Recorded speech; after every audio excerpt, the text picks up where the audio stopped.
네, 지난주에 이어 두 번째 현 세계 경제 상황은 무엇이 잘못된 것이고 기독교인의 역할은 무엇인가에 대해서 같이 함께 생각해 보겠습니다. 이 오늘 말씀 같이 나눌 내용 중에서는 약간 경제학적인 측면에서 좀 어려운 개념들이 있는데 자세히는 설명 안 드리고 그다음에 앞으로 있을 2, 3주 동안에 좀 추가적으로 엮여지는 게 있기 때문에 그때 조금 더 자세히 설명하는 걸로 하겠습니다. 먼저 지난주의 내용을 살펴보면은 하나님 나라와 이 세상에 대해서 이 세상의 제도가 점진적으로 하나님 나라의 외형적 표현에 접근하고 있는 것 같다라는 말씀을 드렸습니다. 이 뜻은 무슨 뜻이냐면 가나안 땅에서 모세를 통해서 하나님께서 주신 어떤 이상적인 그 경제 제도 자체 모형을 우리가 짧게 살펴봤고 그 모형과 지금 현재 우리가 갖고 있는 민주, 자유, 자본주의하고 굉장히 비슷한 측면이 많다. 여기까지 말씀을 드렸고, 그리고 오늘 제가 말씀드릴 것은 무엇이냐면은 그 과정 가운데 지난 최소한 한 7, 80년 동안 그 자유민주주의에서 시장 자본주의에서 지난 한 30년 동안에는 신자유주의 쪽으로 많이 흘러갔었는데 거기에 대해서 굉장히 많은 경제적인 문제들이 하게 됐다라는 얘기를 많이 해서 한때 신자유주의를 포기하고 다시 역행해야 되는 것이 아니냐 하는 그런 얘기들이 굉장히 많았었습니다.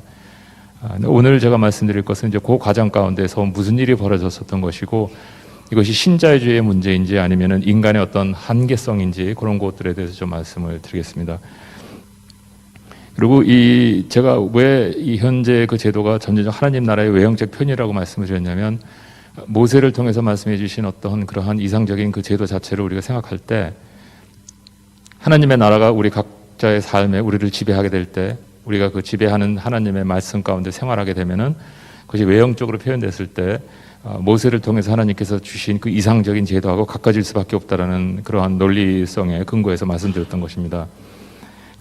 특히 근데 주목해야 될 것은 무엇이냐면 이스라엘 백성들을 하나님께서 그 광야에서 가르쳐 주신 그 시기서부터 실질적으로 이 자본주의라는 우리가 지금 현재 이해하고 있는 그 자본주의가 이제 중상주의서부터 좀 시작을 했지만 한 3,000년 정도 걸렸습니다. 그리고 지난 한 300년 동안의 급속도로 우리가 지금 현재 살고 있는 어떤 그 경제 체제 가운데로 이제 들어가게 됐는데 그 경제 체제 가운데 그 300년 동안 들어가는 것 가운데 특히 지난 한 100년 더 짧게 해서 한 50년 동안 엄청나게 빠른 변화가 있었습니다.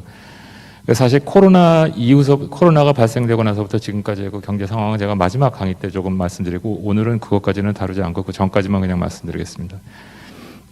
그런데 이 현상이 뭐하고 또 일치되냐면은 하나님께서 그 Great Revival, 굉장한 대부흥을 그 미국과 그 유럽에서 일으키셨던 그 시기가 이것도 하고 또 맞물려 갑니다. 그래서 자본주의가 활달되고 우리 사회 제도가 어떤 하나님께서 생각하셨던 그 이상적인 것으로 추구하는 그 시기와 대부흥이 일어났던 시기가 같이 일치합니다. 그래서 그 부분에 대해서도 차후에 조금 더 설명을 드리겠습니다.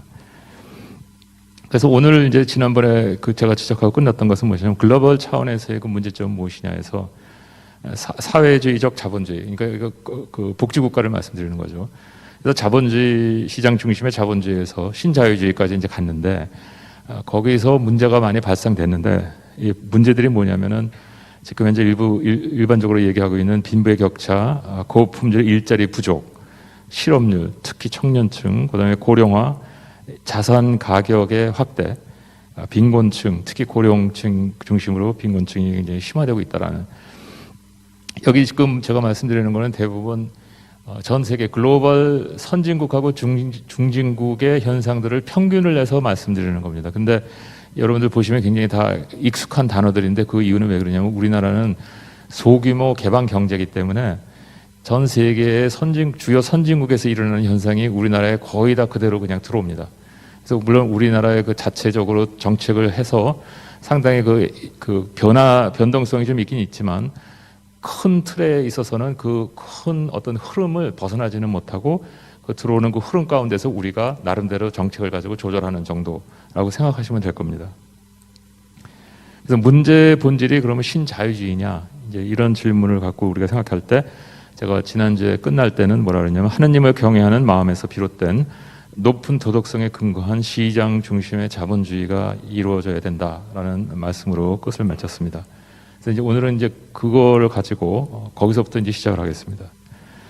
모세 율법과 흡사한 총체적 개념의 사회복지국가는 어떤 것이냐 다시 한번 정리를 드리면 모세 율법의 원칙은 경제제도의 형평성에 있습니다. 이 경제제도의 형평성이라는 것은 무엇이냐면 레위기 또 여러 군데에서 확실하게 뚜렷하게 표현하고 있는 것들이 뭐냐면 재판에든지 도량형에든지 불의를 행치 말고 공평한 저울과 공평한 추를 사용하라. 이 뜻은 무슨 뜻이냐면 모든 사회 참여자에는 그 차별을 해서는 안 된다는 것입니다. 특증권도 없고 특별히 취급을 제대로 받지 못할 어떠한 신분을 갖고 태어난 사람도 없다라는 것입니다. 그래서 모든 사람들에게 공평하게 어떤 모든 그 경제권에게 혜택을 받을 수 있는 그러한 제도를 보장해야 된다라는 것이 모세의 율법의 핵심입니다. 그 다음에 그 경제제도의 형평성 그 밑에 사회보험제도, 안식년, 희년 제도로 해서 사회보험제도를 단기적이면서 장기적인 사회보험제도까지 거기 같이 내세하고 있는데 그것은 무엇이냐면 내 종족이 비난하게 되어 빈손으로 내 곁에 있거든 너는 그를 도와 객이나 우거하는 자처럼 너와 함께 생활하게 돼 너는 그에게 이식을 위하여 돈을 꾸이지 말고 이익을 위하여 식물을 꾸이지 말라. 여기서 이제 모세율법에서 가난한 사람들이나 어떤 어려움을 겪은 사람들을 도와주는 데 있어서 차별화해서 대우를 합니다. 이 첫 번째 차별화는 뭐냐면 일반적으로 생활권이 있는 사람들이 일을 할 수 있는 사람들이 어려운 일을 부딪혀가지고 그 단기적으로 혹은 뭐 사업을 하다 실패했든지 한 여러 가지를 해서 중기적으로 힘든 가운데 있을 때 취급하는 것과 근본적으로 생활력이 없는 그 예를 들어서 과부라든지 고아라든지 아니면 신체에 어떤 어려움이 있는 사람들이든지 그런 사람들을 대하는 것과 구분해서 설명을 하고 있습니다. 그래서 그 전자, 즉 사회보험제도에 해당되는 사람들에게는 어떻게 하냐면 돈을 꾸어주되 이자를 받지 말라는 얘기입니다. 그 얘기는 무슨 뜻이냐면 그 이자를 받는다라는 것은 무슨 개념이냐면 자기가 지금 현재 소비할 것을 나중에 소비하는데 자기가 지금 소비할 것을 나중에 소비하는 그 값이 이자거든요. 그런데 그것만큼 포기하라는 얘기입니다. 그래서 자기가 지금 소비할 거를 소비하지 못하고 다른 사람이 소비하게끔 허락해 주되 그 원금은 다시 받으라는 얘기입니다. 그래서 이 지난번에도 말씀드렸지만 성경에서 그 모세율법을 보면은 사람들의 어떤 그 죄성 때문에 돈을 무조건 주라 이렇게 얘기를 하지 않습니다. 그러면은 거기에 이제 여러 가지 그 모럴 하자드라는 그런 그 인간의 어떤 그 죄성의 그 문제점들이 발생하기 때문에 그런 것들에 대해서 굉장히 조심하는 것을 볼 수가 있습니다. 그 다음에 또 뭐라 그러냐면은 이익을 위하여 식물을 꾸이지 말라. 이거는 꾸이라는 얘기는 원래 그 어원을 보면 뭐냐면은 이 사업을 한다는 얘기입니다. 사고 팔고를 한다는 얘기입니다. 그래서 그 가난한 사람들, 어려움에 처해 있는 사람들은 그 사람들을 이용해 가지고 돈을 벌지 말라는 얘기입니다. 그래서 그 자기가 돈을 벌지 말고 같이 사업을 하되 자기가 당연히 들어간 노력만큼 이상에는 뭔가를 그 사람이 약한 상황에 있기 때문에 그것을 이용해서 돈을 벌지 말라는 얘기입니다. 그것이 이제 그다음에 이제 장기적으로 가면 희년제도, 안식년 제도는 7년, 그다음에 희년제는 50년을 해가지고 사회의 어떤 회복, 다시 그 사회 제도에 들어갈 수 있는 경제 활동에 진입할 수 있는 그런 기회를 줘야 된다라는 것이 사회 보장 제도라는 그런 개념입니다. 그다음에 사회 안정망은 이제 그 마지막 단계인데 이런 사람들에게는 저는 여기서 하나만 인용했지만 여러 군데에서 이제 그 종합적으로 말씀드리면 뭐냐면. 추수할 때 남겨둔다든지 아니면은 자기가 그 7년째에는 수확할 때 그것을 그냥 놔둬서 가난한 사람들을 취하게 한다든지 아니면은 여러분들 잘 아시는 거 3년에 한 번씩 하나님 앞에 그 헌물을 드릴 때 헌물을 드릴 때 그 예루살렘이나 아니면 자기 근처에 있는 그 성전에 가서 성전은 아니죠. 성전은 예루살렘에 있었으니까 그걸 대신할 수 있는 그 지정된 장소에 가서 가난한 사람들에게 나눠주면서 같이 회식하라, 그러니까 식사하라, 그 파티를 하라는 얘기죠. 그러니까 같이 그 사람들과 나눠서 가지라는 뜻입니다. 그래서 그런 여러 가지 방편을 통해 가지고 가난한 사람들, 그러니까 실질적으로 경제권이 없는 사람들에게 자기가 갖고 있는 재산을 이렇게 덜어주는 그런 역할을 하라고 지적하고 있습니다.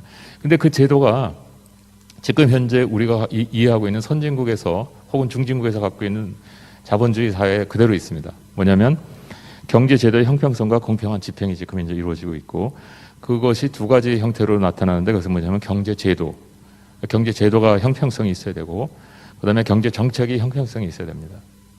그래서 이 두 가지를 가지고 이제 지금 현재 진행을 하고 있는 것이고, 그래서 상권 분립을 통해 가지고 서로 힘의 균형을 맞추고 있고, 그다음에 사회보험제도, 사회적 위험에 대한 보험 성격의 보장이 있습니다. 국민연금, 건강보험, 고용보험 같은 것들이 있는 것이고, 그다음에 소외계층에 대한 안정망은 최저생활보장, 기초생활보장, 기초노령연금, 장애수당 이런 것들이 지금 현재 있습니다. 그래서 상당히 비슷한 형태로 지금 거의 한 3,500년 만에 다시 그 모델로 돌아가고 있다는 것을 우리가 확인할 수가 있습니다.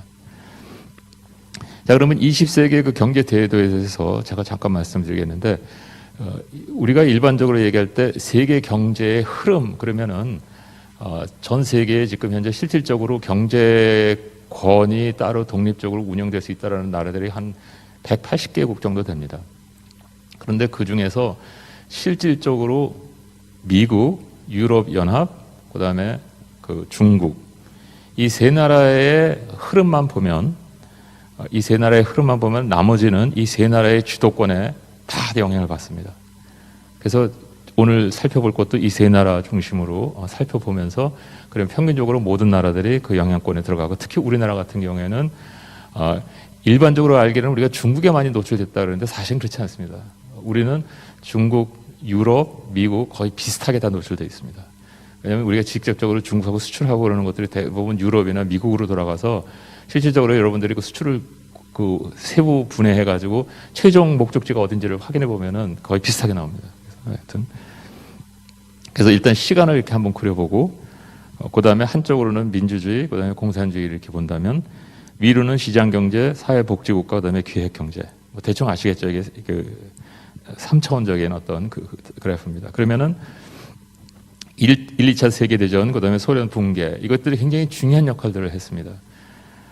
여기 보면은 자유시장 경제가 시작을 해서 1, 2차 대전이 끝나면서, 2차 대전이 끝나면서 우리가 지금 현재 알고 있는 자유시장 경제가 제대로 이제 시작이 됐다, 이렇게 생각할 수가 있습니다.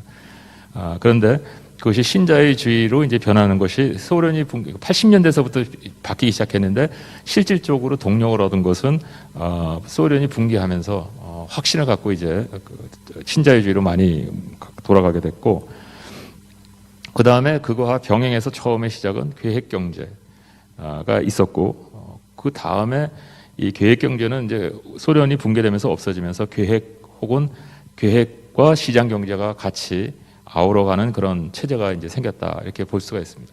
지금 제가 말씀드린 것은 이제 엄청나게 단순화시켜서 이제 설명을 드리는 거고요.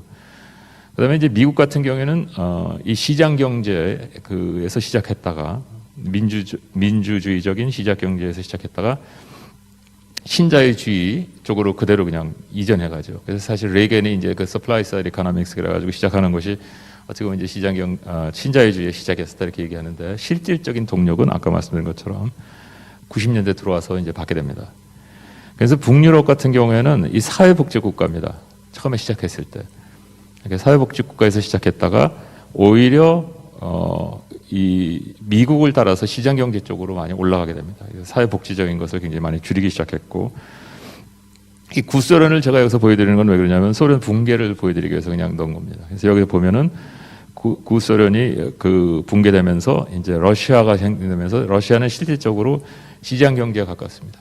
그리고 정치 체제는 제가 정확하게 뭐라고 그래야 될지 잘 모르겠는데, 공산주의도 아니고 그렇다고 민주주의인데 어떤 형태, 조금 하여튼 다른 그런 체제를 하고 있습니다. 그 다음에 중국 같은 경우에는 굉장히 어려운 가운데 혼동기에 있으면서 실질적으로 지금 현재는 계획과 시장 경제가 거의 한 계획적인 것이 한 3분의 1 정도, 그 시장 경제가 한 3분의 2 정도로 됐는데, 그 시장적 부분은 어떤 면에서는 미국 이상으로 상당히 시장 중심적으로 운영되는 것들이 많습니다. 자, 그런데 그럼 왜 이런 변화들이 일어났냐를 보면은, 일단 미국과 유럽의 북유럽의 이런 변화들은 도덕적 해이, 즉 무엇이냐면은 그 북유럽 같은 경우에는 그 사회 보장 제도를 강화되면서 그 모든 사람들을 같이 안고 가려고 그러다 보니까 너무나 많은 사람들이 그 일을 열심히 안 하기 시작했고 사회 보장 제도를 의지하면서 생활하려고 그랬습니다. 그래서 제가 그때 한창 그 박사학위 논문 쓸 때가 80년대 이제 후반부였었는데 그때 제 그 같은 기에 그 영국 학생들은 대부분이 다 그 문제에 대해서 논문을 썼습니다. 이걸 어떻게 해결할 것이냐. 물론 저는 다른 걸 했지만 하여튼 그만큼 그 당시에 그 80년대 그 중후반 때 그 문제가 굉장히 심각하게 문제가 됐다라는 걸 말씀드리고요. 그다음에 그런 걸로 말미암아서 사람들이 경쟁력에 대한 것이 둔화되면서 생산성이 굉장히 떨어지기 시작했습니다. 그래가지고 비효율성 때문에 미국이 유럽이 북유럽이 그 굉장히 이 신자유주의 쪽으로 이제 가기 시작했던 거고 특히 마가렛 thatcher라고 여러분 그 영국 수상 들어보시지만 대표적인 그 예의 중에 하나죠. 그다음에 미국 같은 경우에도 사실적은 이 자유시장 경제를 그냥 운영해 나가다가 다른 이유 때문에 제가 조금 이따 설명드리겠지만 다른 이유 때문에 문제가 이제 생기기 시작해서 조금 더 시장 중심적으로 가야 되겠다 해서 이제 글로 나가기 시작했습니다. 그다음에 러시아 같은 경우, 구소련 같은 경우에는 확대되는 현실과의 괴리에서 성장이 거의 멈춰버렸습니다. 그래서 성장이 더 이상 불가능하니까 이것은 도저히 이 어떤 공산주의적 사상 가지고는 도저히 아무것도 안 된다라는 그 결론을 내서 이제 그것이 점점 80년대 이제 붕괴되기 시작하면서 80년 말에 베를린 월이 이제 무너지면서 이제 완전히 그 시장 경제 쪽으로 이제 움직이게 되죠. 그다음에 3번 중국 같은 경우에는 사실상 그 빈곤에서 자체적 해결책을 모색하다가 지금까지 왔다 이렇게 생각하시면 될 것입니다. 그래서 중국 경제학자들하고 이렇게 얘기하시다 보면 혹은 정치학자들하고 얘기하시다 보면은 대부분이 다 무슨 얘기를 많이 하면 세계 경제 질서나 어떤 그 기준들이 우리는 다 중국 중심이다. 그래서 굉장히 새로운 개념들을 많이 얘기합니다. 근데 그거를 이제 소위 영어로 표현하면 그 Chinese characteristics 이런 단어를 굉장히 많이 합니다. 그래서 제가 처음에 중국에 가서 생활할 때 그 말이 무슨 뜻인지를 몰라가지고 한 1, 2년을 고민을 했습니다.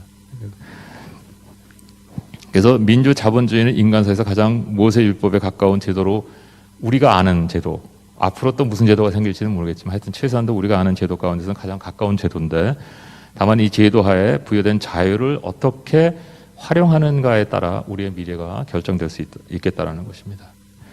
자, 그러면 우리가 제일 먼저 기독교인으로서 가져야 될 어떠한 자세는 무엇이냐면 이 우리가 지금 현재 살고 있는 이 사회도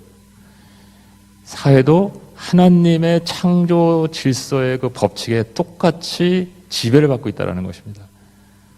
그것을 우리가 확실하게 인정을 하고 그 다음에 이 사회를 바라보기 시작하면은 우리가 어떠한 결정을 하고 그럴 때 굉장히 많은 인사이트를 얻을 수 있습니다. 그래서 일단 우리가 성경을 볼 때 하나님께서 이 세상을 창조하셨을 때 어떠한 원칙을 가지고 창조했는지를 갖다가 공부하는 것이 굉장히 중요합니다. 그래서 하나님께서 이 세상에 일어나는 그 모든 그것이 신앙적인 측면이든 사회적인 측면이든 무슨 어떤 측면이든 간에 관계없이 물리적인 것이든 영적 질서든 모든 것이 하나님께서 같은 원칙을 통해 가지고 이 세상을 지금 운영하고 계시다라는 것입니다. 근데 그 원칙을 전혀 변화시키지 않고 창조하셨을 때 그 모습 그대로 끝까지 유지해 나가시겠다라고 말씀하시는데 모세가 그것을 깨닫고 고백한 바로 성경 본문의 내용이 어디 있냐면 신명기 32장 4절에 있는 것입니다.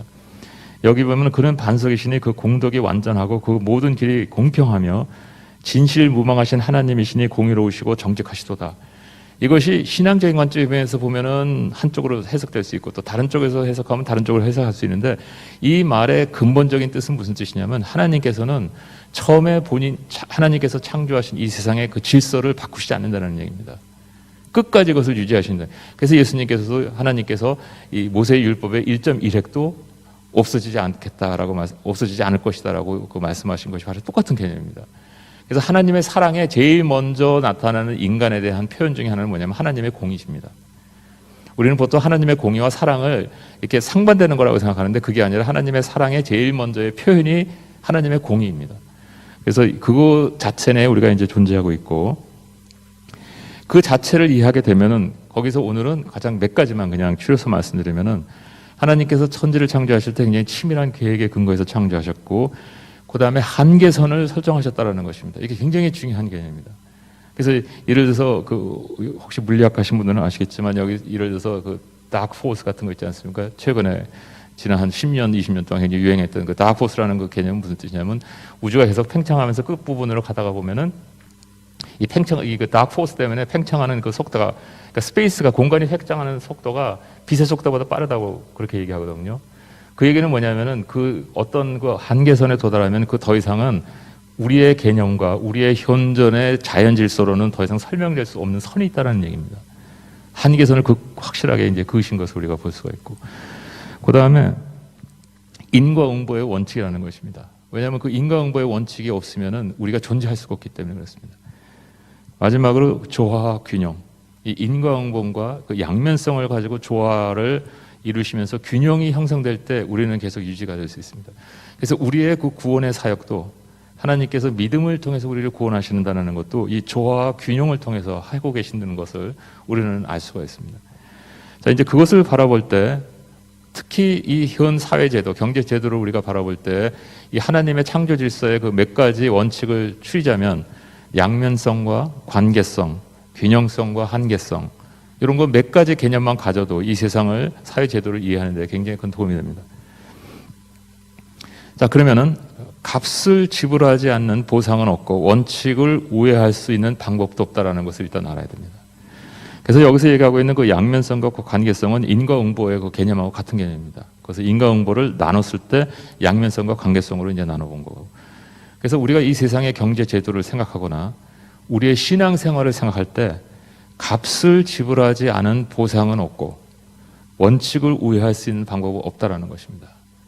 굉장히 단순하고 원칙적인 것인데, 실질적으로 우리가 경제 활동을 하고 사회에서 살 때 이것을 잊어버리고 우리 스스로를 속이고 사는 경우가 굉장히 많습니다. 굉장히 여러 가지 예가 있는데 앞으로 제가 다음 강의에서 좀 말씀드리겠습니다.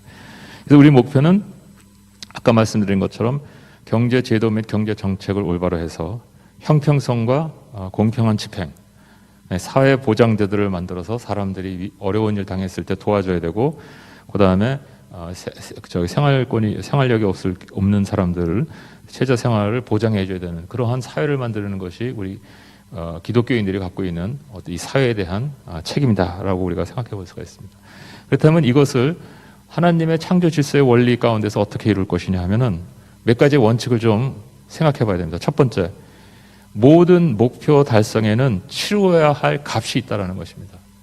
그러니까 우리가 어떤 사회의 정책을 세워놓고 그 사회 정책을 통해 가지고 목표를 달성하려고 그러다 보면은 그 목표를 달성하기 위해서 얻는 그 가치가 있지 않습니까?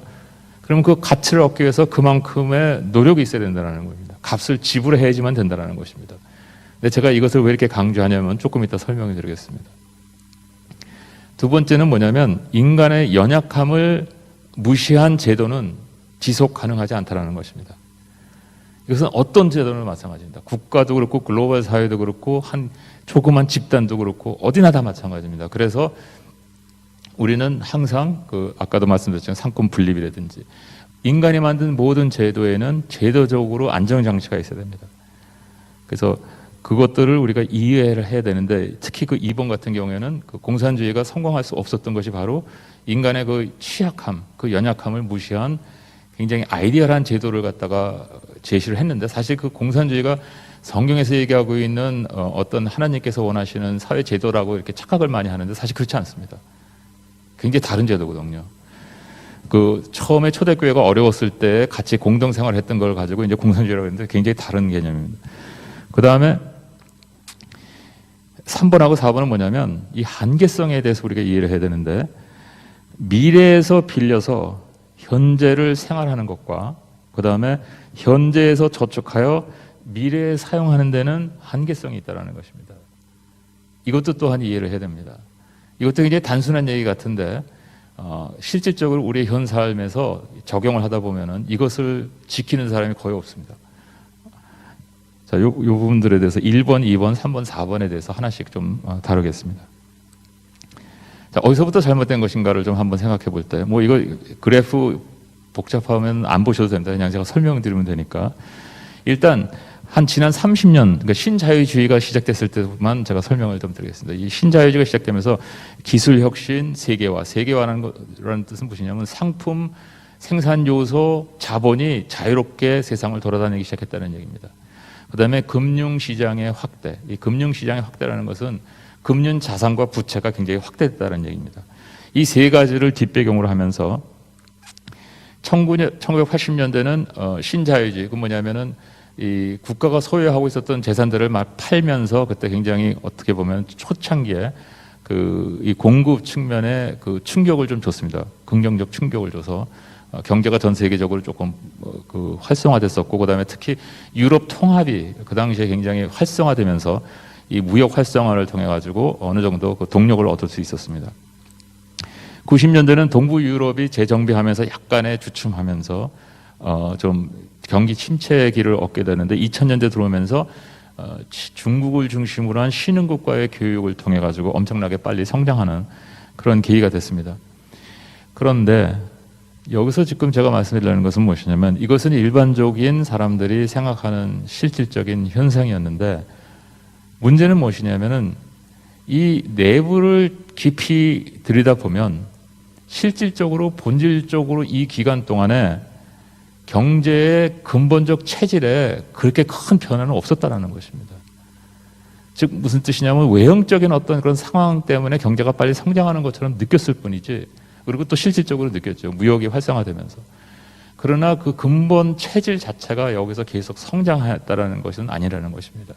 근데 이게 왜 중요하냐면, 이 구소련 붕괴로 신자유주의가 동력을 확보하면서 이런 추세가 계속됐고, 그 다음에 중국이 WTO 가입하면서 세계화가 가속화됐고, 마지막으로 금융위기 이후 세계 경제가 횡보를 하고 있는데, 일반적으로 사람들은 어떤 생각을 하냐면, 지금 현재 이 금융위기 이후에 세계가 횡보하는 그 자체가 우리가 지금 뭔가 잘못해서, 정책을 잘못해서 횡보하고 있는 거기 때문에 빨리 정책을 고쳐서 나가면은 다시 성장할 수 있다라고 생각하는 것입니다. 근데 그게 아니라 30년 전서부터 지금까지 그렇게 체질적으로 변한 게 없다라는 것입니다. 물론 기술적인 혁신들도 많이 일어나고 그래가지고 굉장히 경제 시스템 자체에 본질적으로 바뀐 거는 있지만, 우리가 경제 시스템 체질 자체가 바뀌어서 계속 성장해야 되는 무슨 근본적 동력을 갖고 있는 게 없다라는 것입니다.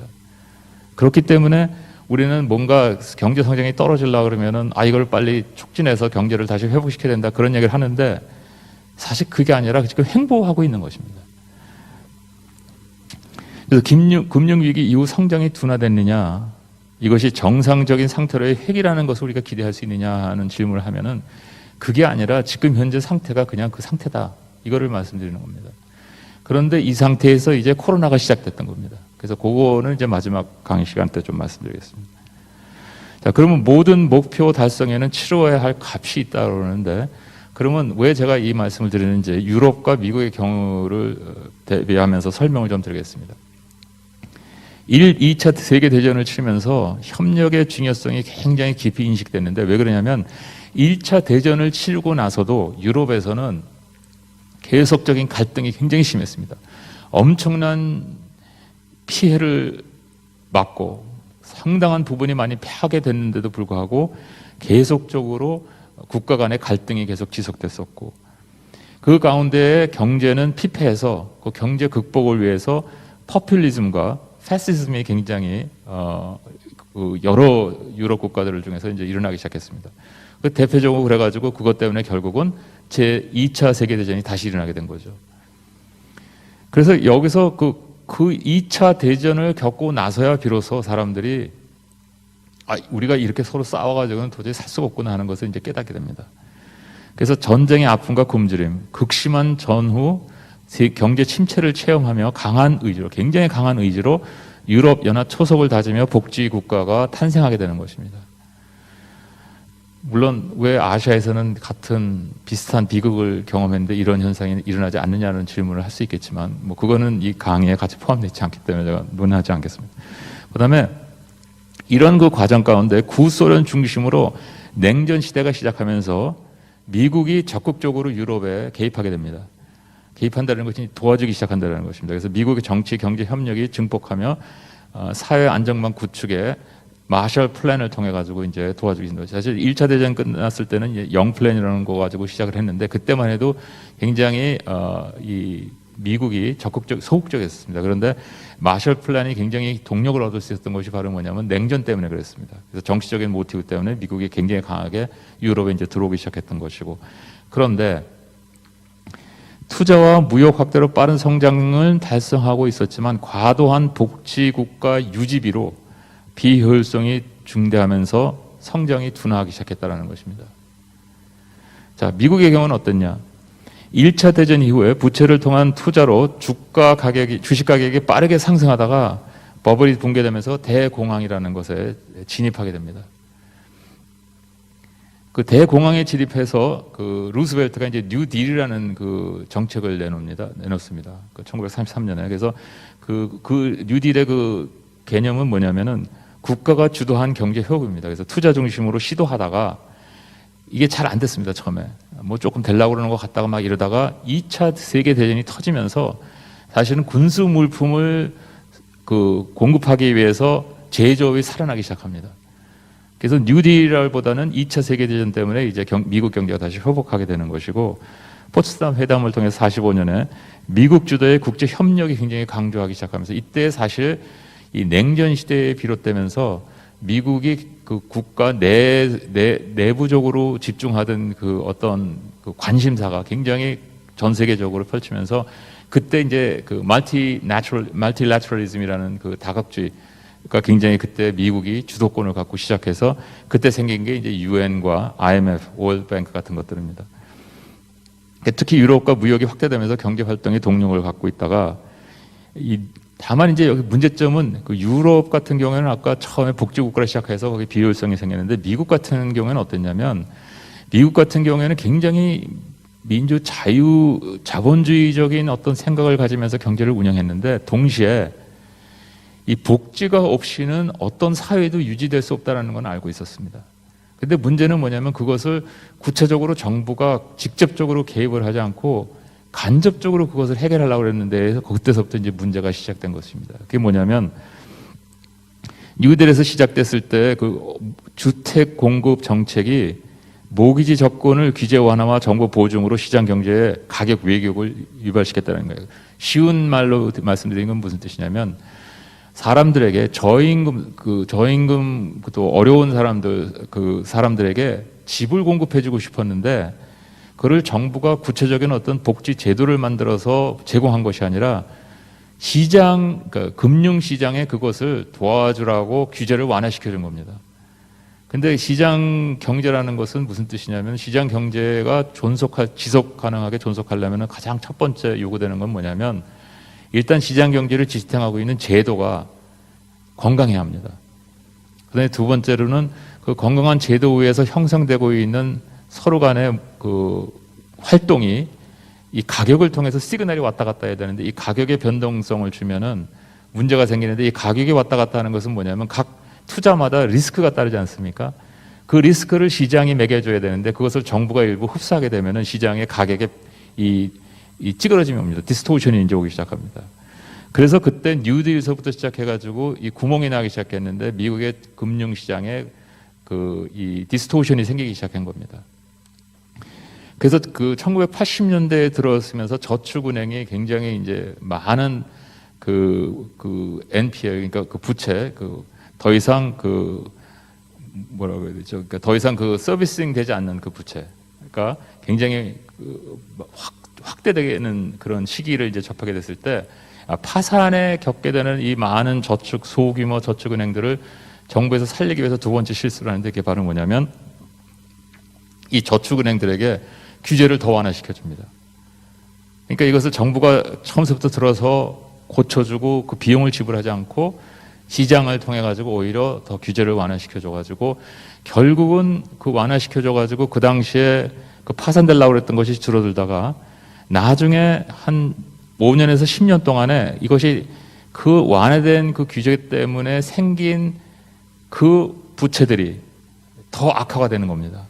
그래서 결국은 한 10년 후에는 처음에 생겼을 때의 문제보다 더 큰 분량의 문제를 해결해야 되는 그런 결과를 초래해서 실질적으로 그때 그것을 해결을 합니다, 일단은. 그런데 그때 이제 완전히 해결이 안 되고 그 다음에 이제 또 넘어가게 되는 것입니다. 그래서 충분한 값을 치르지 않고 이루려 했던 사회복지가 문제고, 그래서 미국 같은 경우는 소득으로 감당할 수 없는 주택을 제공하려고 그랬고, 정부는 규제를 일부 완화해주고 금리를 낮게 유지해줬고, 그러니까 이 규제뿐만 아니라 금리를 낮게 유지했습니다. 왜 금리를 낮게 유지했냐면, 금리를 낮추는 것은 부채가 커지면 커질수록 금리를 낮춰줘야지만 그 경제가 그 커진 부채를 안고 갈 수가 있습니다. 그런데 문제는 뭐냐면 금리를 낮게 해주면은 이 생산 투자하는데 이 생산 투자가 비효율성으로 일어납니다. 왜냐하면 그 금리가 굉장히 중요한 가격 중에 하나인데 그 가격을 갖다가 삐뚤어 놓으니까 굉장히 비효율성으로 이제 유발된다는 겁니다. 그러니까 비효율성으로 유발되면은 부채가 더 많이 생기고, 그러다가 하면 더 금리를 낮춰야 되고, 이제 이런 현상이 이제 나타나는 것이죠. 그래서 차액의 일부를 정부 보증으로 나머지는 시장에서 이제 흡수하게 된다라는 결론을 넣겠습니다. 자, 그래서 이제 그때서부터 이제 그 문제들이 생겼다는 걸 말씀드릴 건데, 두 번째로는 이제 인간의 그 연약함을 무시한 제도는 지속 가능하지 않다라고 하는데, 여기서 얘기하고 있는 그 연약함이라는 것은 어떤 죄성의 지배, 이기적인 마음, 그다음에 두려워하는 마음, 그리고 인간 역량의 한계. 이거는 인간 역량의 한계라는 것은 무엇이냐면 무슨 인간이 악하기 때문이 아니라 그냥 인간이 지금 현재 완전하지가 못하기 때문에 아무리 노력을 하고 생각을 해도 올바른 생각하는데 한계성이 있다는 것입니다.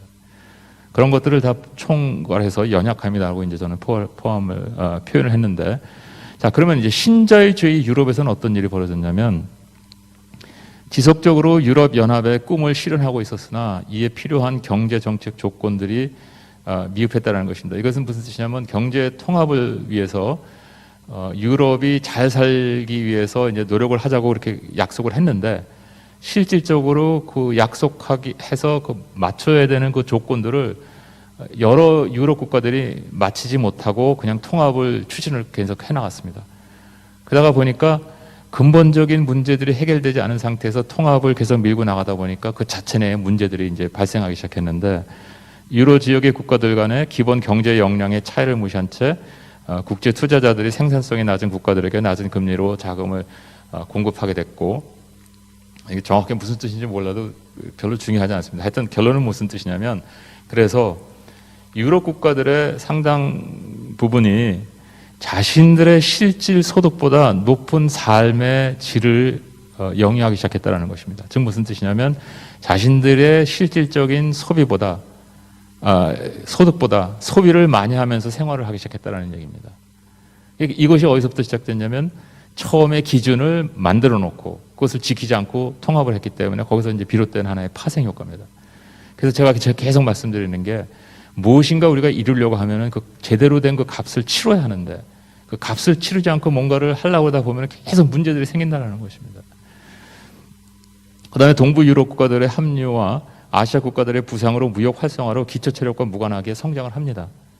왜냐하면 새로운 국가들이 계속 이렇게 조인하다 보니까 거기에서 무역 활성화로 동력이 생겼고, 그래서 그것 때문에 경제가 성장하는 것 같았는데 실질적으로 성장하는 게 아니라 기초 체력은 점점 더 약화되는 그런 상황이 있었다는 겁니다. 그 다음에 저금리와 금융자산 확대로 경제 부담 절감 효과가 유지가 돼서 내재되어 있는, 점점 누적되어 오고 있는 그 유럽의 그 체질의 문제를 감지하지 못하고 부채로 계속 그것을 덮어 쓰이고 있었다는 것입니다. 신자유주의 미국은 어땠냐면 주택 공급 정책과 맞물려 기술 개발로 인한 금융 상품이 급속도로 확대했고, 저금리와 성장 둔화에 따른 대체 투자로 자산 가격이 상승하게 됐는데, 이게 그 평균적으로 실물 경제 성장보다, 예를 들어서 GDP가 예를 들어서 3% 성장했다면 실물 경제 성장보다 빠른 금융 및 실물 자산 가격의 상승률은 리스크가 올바로 반영되어 있지 않거나 단기적인 차익거래 유인에 근거하고 있다는 것입니다. 이게 무슨 뜻이냐면, 우리나라 예를 들어서 경제가 3% 성장하는데, 예를 들어서 주택에 투자하면은 자기가 1년에 뭐 10% 수익을 얻지 않습니까? 그러면 이것은 무슨 뜻이냐면은 한 7% 정도는 차익과의 유인에서 온다는 것입니다. 혹은 리스크를 갖다 제대로 반영하지 않았다는 것입니다. 그러면은 이 차익거래 유인이 실질적으로 영구적인 것이 아니라 어느 한계성이 있습니다. 그것도. 그래서 다시 재조정을 받게 되는데 그러한 착시 효과로 그런 착각 가운데에서 우리가 경제 활동을 하고 있다는 것입니다. 달러 공급을 통해 실질 소득 이상의 삶의 질을 영위했고 똑같습니다. 그 값은 낮은 금리와 부채로 계속 지불하게 된다는 것입니다. 그래서 이러한 생활을 즐기고 있는데 이것에 대한 비용이 이만큼 든다면 실질적으로 소득은 이거밖에 안 되기 때문에 나머지는 부채로 채우고 있었답니다. 그래서 부채를 채우고 있으니까 그것을 감당하기 위해서 금리를 계속 낮춰야 되고 금리를 계속 낮추다 보니까 계속 더 비효율성이 일어나는 것이고 그것이 계속 악순환이 지금 반복되고 있었다는 것입니다. 자, 그런데 여기서 이제 자국의 이익 추구에 따른 글로벌 결과가 세계화 기술 혁신이 있는데 이것은 무슨 뜻이냐면 이 미국과 유럽과 중국에 대해서 잠깐 말씀드리겠습니다. 여기서 말씀드리는 것은 제 의견을 말씀드리기가 좀 그래서 그 일반적으로 논쟁되었었던 이슈들을 제가 추렸습니다. 그냥 뭐냐면 미국 같은 경우에는 그냥 한번 관심 있으시면 보시면 되는데 궁극적으로 뭐냐면 미국은 달러를 발행해 가지고 그 상품을 외국에서 사올 경우에는 달러를 다 원하기 때문에 상품을 사왔을 때 실질적으로 자신들의 어떤 소득에서 그 상품을 지불할 필요가 없이 달러를 찍어주면 됩니다. 그렇게 이해하는 것이 이제 빠를 것입니다. 왜냐하면 기축통화, 특히 미국의 달러의 그 강세가 이제 그건데, 그래서 그렇게 해서 이제 일단 했고, 그 다음에 그걸 통해 가지고 자신들이 실질적으로 이제 그거를 달러를 찍어주면은 이제 달러 채권을 이제 찍어주면 거기서 돈이 들어올 거 아닙니까? 그러면 이제 그 돈 가지고 실질적으로 그 미국의 자산 가격이 더 확대되는, 그래서 자산의 그 위험 잠재력이 점점 확대됐었던 것이고, 그다음에 중국에서 상품을 수입하는데 실질적 구매력이 굉장히 확대됐습니다. 왜냐하면 미국에서 중국에서 이제 저임금으로 생산을 하기 때문에 굉장히 그 가격 상품들이 단가들이 많이 들어와서 미국 사람들이 생활을 굉장히 높은 질을 향상하는 데 굉장히 도움이 됐다는 것입니다. 중국 같은 경우는 이제 이 계획 경제가 그 일부이기 때문에 특히 그 생산 요소 단계에서 상당히 계획 경제가 많이 지배를 하고 있었거든요. 가격을 국가에서 저렴하게 설정하기 때문에 이 단가를 굉장히 낮출 수가 있었습니다. 두 번째는 뭐냐면 무한한 노동력의 공급됨으로 임금이 낮아 경쟁력을 확보할 수 있었고, 세 번째로는 일부 지식재산권 침해를 통하여 신기술 확보가 수월했었고, 그 다음에 그것을 통해서 세계 시장을 점유하는 데 굉장히 힘을 얻었다. 생산 단가를 네거티브 외부 효과 발생을 통하여 저렴하게 유지했다는데 이것은 무슨 뜻이냐면 우리가 경제 활동을 하는데 나의 개인적인 자산이 있는 것이고 그 다음에 공동 자산이 있습니다. 그래서 우리는 경제 활동을 할 때 이 공동 자산을 다 활용하는 거거든요. 무슨 뜻이냐면 예를 들어서 공기, 이 자연 이런 것들이 다 공동 자산입니다. 그런데 예를 들어서 어떤 공장을 세웠을 때 매연을 굉장히 심하게 내뿜는 어떤 그 공장을 세웠을 경우에는 이 공공 자산을 자기가 악용해서 갈취하는 것입니다. 왜냐하면 다른 사람에게 피해를 주기 때문에 그거를 우리는 뭐라 그러냐면 그 네거티브 익스터널리티, 외부 효과라고 그러는 거거든요. 근데 그렇기 때문에 그것은 실질적으로 그렇기 때문에 그 기업이 값을 지불하고 그것을 그 공공 재산을 훼손하지 않는 이 경제 그 자기 생산 시스템을 만들어야 되거든요. 그럼 비용이 올라가게 됩니다. 그러니까 자기가 개인적으로 지불해야 될 비용을 공공 재산에게서 갈취한다 이렇게 생각하시면 됩니다. 근데 그것이 굉장히 많이 이루어지고 있다는 것입니다. 예를 들어서 뭐 얼마 전에도 그 뉴스 봤더니 무슨 어디 공장에서 뭐 물을 그 내천에 그냥 내뿜어가지고 뭐 그 내천이 뭐 굉장히 그 물이 썩었다든지 뭐 예를 들어서 이제 그런 것들을 얘기하는 것입니다. 그것은 이제 공공 재산을 침해한다 이렇게 얘기할 수 있는 것입니다.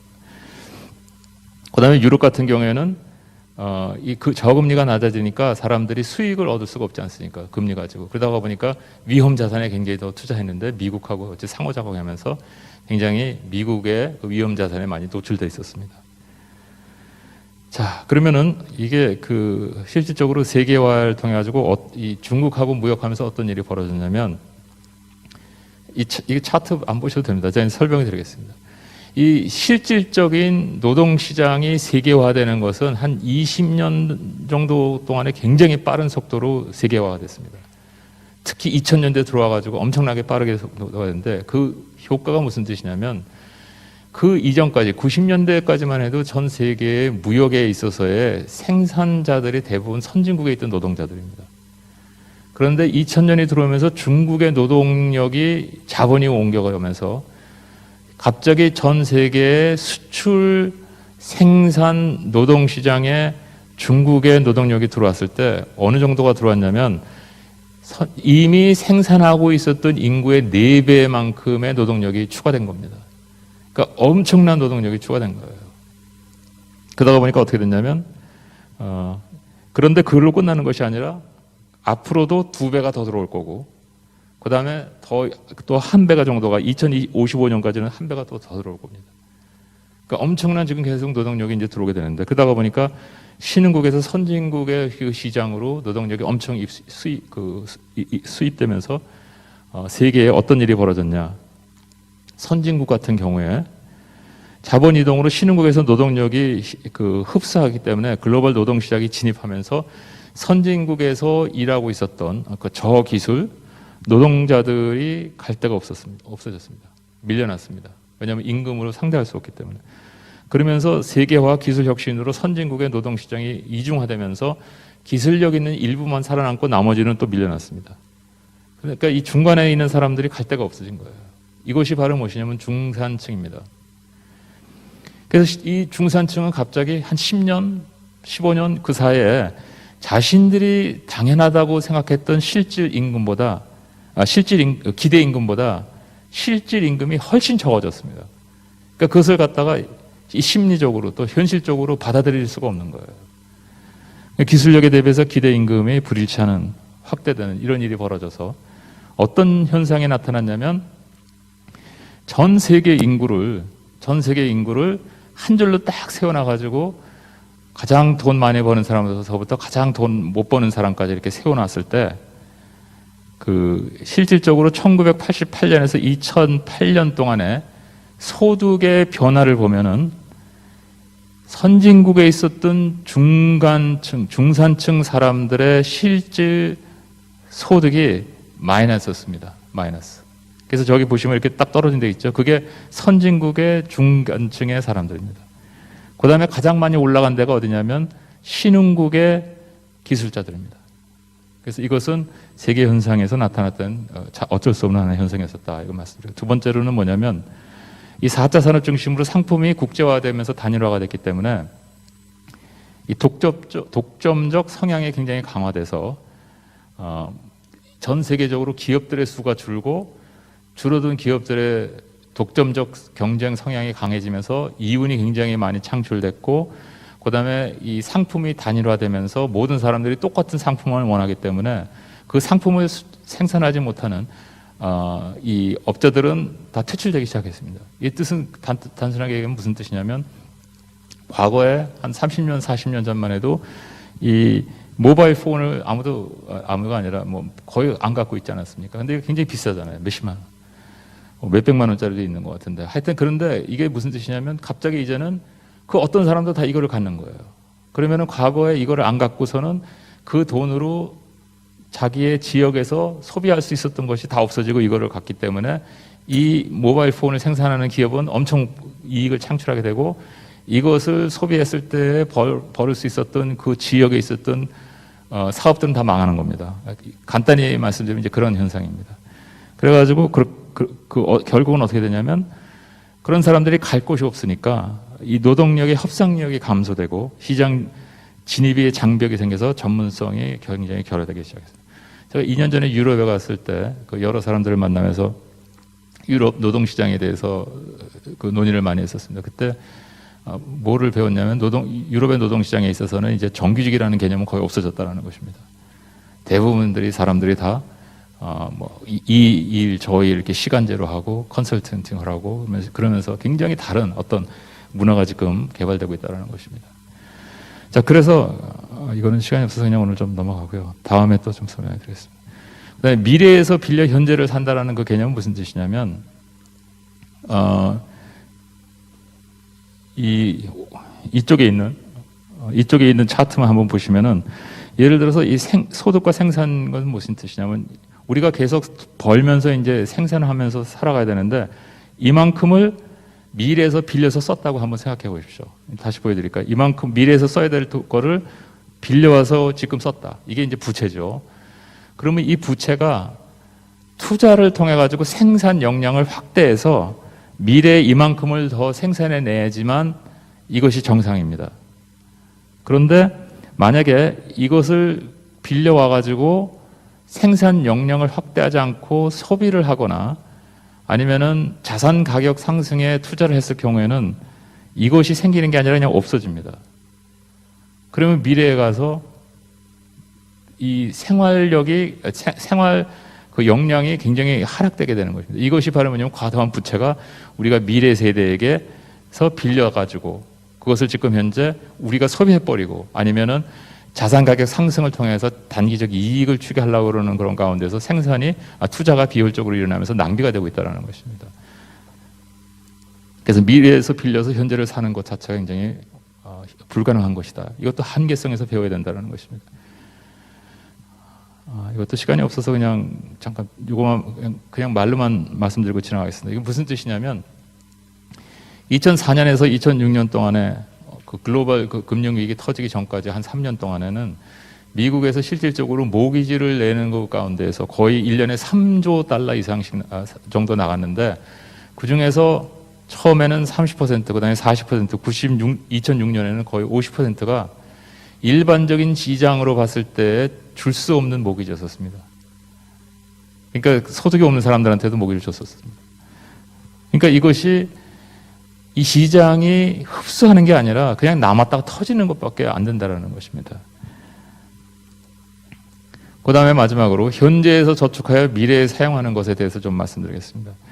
자, 이것도 그냥 좀 말로 설명을 드리겠는데 이게 무슨 뜻이냐면 이 빨간색을 보시면은 가계 자산, 그러니까 우리가 갖고 있는 자산 있지 않습니까? 그것이 이제 그 상품, 금융 상품과 그 다음에 주택, 뭐 이런 실물 상품, 자산을 얘기할 수 있죠. 그것을 우리의 소득으로 대비했을 때 왜 소득으로 대비하는 게 중요하냐면 실질적으로 그 지금 현재 우리가 갖고 있는 어떤 실질적 구매력을 얘기하는 거기 때문에 그랬을 때 그 1978년에는 2%가 좀 넘었습니다. 그 다음에 가계 저축 대 가처분 소득은 한 11% 정도 됐었습니다. 그렇죠?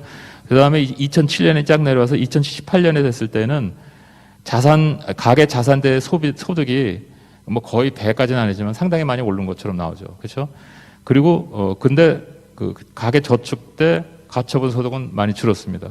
그럼에도 불구하고. 그런데 이것을 실질적인 구매력 기준으로 계산을 받고 보면은 어떻게 되냐면 1978년보다 실질적으로 지금 현재 우리가 갖고 있는 가계 자산 대 소득이 줄었다라는 것입니다. 그래서 예를 들어서 쉽게 말씀드리면 무슨 뜻이냐면 내가 예를 들어서 주식을 보유하거나 아니면 주택을 보유해서 그것이 뭐 10억을 갖고 있다 생각하면은 우리는 생각할 때 지금 현재 그 10억이라는 그 가치가 그대로 유지될 거라고 생각하는데 그게 아니라는 것입니다. 왜냐하면 자산 가격 때문에 어떤 그 바블 현상을 나타나고 있기 때문에 그것이 실질적으로 경제 전체로 봤을 때는 그 가격이 가짜 가격이라는 것입니다. 그래서 실질적으로 그것을 현재 구매력 기준으로 재환산해 보면은 지금 현재 이런 식으로 되면 예를 들어서 1978년에 10억을 갖고 있었던 사람의 경우에 지금 거의 한 18억 정도를 갖고 있다고 생각하면 더 부자가 됐다고 생각하는데 실질적으로 구매력 기준으로 해보면은 한 8억 정도밖에 못 갖고 있다는 그런 개념입니다. 그러니까 우리가 스스로 속이면 안 된다는 거예요. 70년대하고 2000년 이렇게 큰 차이가 있다는 걸 말씀드리고, 그래서 글로벌 경제 현안을 요약해 보면은 시장 접근이 힘든 소외계층이 있고 부분적으로 부채를 통해서 소비를 지금 계속 유지하고 있고 그러면서 시장에서 강자와 약자가 구분되어 있고 본질적 해결보다는 낮은 금리와 정부 지출로 지원하는 것을 모든 사람들이 바라고 있다는 것입니다. 이것은 무슨 뜻이냐면 지속 가능하지 않은 모델이라는 것입니다. 해결책이 무엇이냐? 현실을 올바로 인식하고 인정하는 것부터 시작하는 것이 저는 그리스도인들의 역할이다라고 생각합니다. 제가 던키호테 그 그림을 이제 보여드렸는데 그래서 그 직면한 경제적인 문제들은 무엇이냐면 높은 청년 실업률과 높은 진입 장벽, 확대된 글로벌 차원의 기업 집중도, 생산 역량에 비해 크게 과다한 금융 및 실물 자산 가치, 이에 따른 미래를 위한 개인 재산의 실질 가치 유지 방법이 없다라는 것. 지속 가능하지 않은 현 사회보장제도, 성장을 저하시키는 과도하며 더 커져가고 있는 부채, 뿌리 깊은 문제 해결에 대한 노력보다는 기적적인 어떤 정책 방안을 강구하고 있다는 것. 그래서 우리도 단기적으로 이런 불안감이 있기도, 그다음에 미래에 대해서 준비를 하고 싶어가지고 그 주식에도 투자해보고 집도 구매해보고 막 노력하고 있지 않습니까? 근데 그것이 제가 말씀드리려는 것은 무엇이냐면 경제 전체적으로 봤을 때는 실질적인 가격이 아니다라는 것입니다. 실질적으로 부를 창출할 수 없다라는 것입니다. 그냥 단기적으로 가격만 올라갔다 다시 떨어질 수밖에 없는 그런 현상이라는 것을 우리가 인정해야 된다는 것입니다. 그 현 상황에 도달하게 된 이유는 우리 모두에게 책임이 있다는 것입니다. 모두에게 책임이 있다는 것입니다. 왜냐하면 우리 직간접적으로 다 혜택을 받은 사람들이기 때문에, 물론 우리 다음 세대는 아니죠. 그렇기 때문에 우리는 어떻게 보면은 굉장히 책임감을 느껴야 되는 세대다, 이렇게 얘기할 수가 있는 것입니다. 글로벌 경제 시스템, 사회제도, 정치 모든 분야에서 보상에 대한 값을 치르기보다는 공동 재산을 소모했다. 아까 제가 말씀드린 것들이죠. 그 다음에 가계는 적은이와 자산 가격 상승에 힘입어 소득 이상의 소비를 유지하고 있다. 그다음에 기업들은 국경에 따른 제도의 한계를 이용하여 글로벌 시장에서 독점적 이윤을 체류하고 있다. 이런 것들은 다 지속 가능하지 않다는 것입니다. 그래서 이스라엘 하나님의 공의의 하나님, 우리는 아까 시작했을 때 말씀드린 것처럼 그런 반석이시니 그 공덕이 완전하고 그 모든 길이 공평하며 진실무망하신 하나님이시니 공의로우시고 정직하시도다.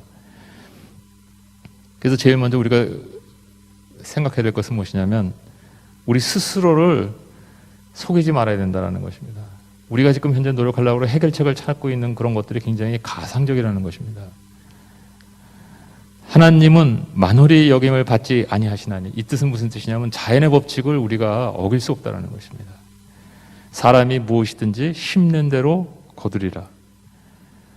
공평한 간칭과 명칭은 여호와의 것이요 주머니 속의 추돌들도 다 그의 지으신 것이니라. 이것이 우리의 삶의 지침이 되어야 된다는 것입니다. 우리가 모든 것을 할 때 하나님의 공평, 우리가 무엇을 얻을 때 그것에 대한 진정한 땀을 흘리는 값을 치러야 된다는 것이고, 어떠한 단기적으로 우리가 무슨 기술적인 기적을 요구하면서 해결책을 발 수 없다는 것입니다. 그래서 하나님을 경외하는 마음에서 비롯된 높은 도덕성에 근거한 시장 중심의 자본주의를 이루기 위해서는 우리가 바로 현실을 직시하고 그 다음에 하나님 앞에서 하나님의 도우심을 바라면서, 저도 경제학자지만 지금 현재 이 문제를 어떻게 해결해 나가야 될지 사실 답이 없습니다. 그러나 이 가운데서 우리가 해야 될 것은 바로 무엇이냐면 하나님 앞에서 조금 더 솔직하게 우리의 현실을 내려놓고, 그래서 여기서 가만히 있어 내가 하나님 됨을 알지어다 해서 여기서 가만히 있다는 얘기는 아무것도 하고 있지 말라는 뜻이 아닙니다. 여기서 가만히 있으라는 그 뜻은 바로 무슨 뜻이냐면 하나님을 바라보라는 얘기입니다. 내가 나름대로 허둥지근하면서 뭔가를 해가지고 더 이상 망치거나 아니면은 이룰 수 없는 것을 이루려고 노력하는 것보다는 내가 하는 것을 잠시 멈추고 하나님께 집중하라는 그러한 메시지입니다. 저는 제가 생각하기에는 이 시대 때 우리가 바로 해야 될 것이 이런 것이 아닌가 하는 생각을 합니다.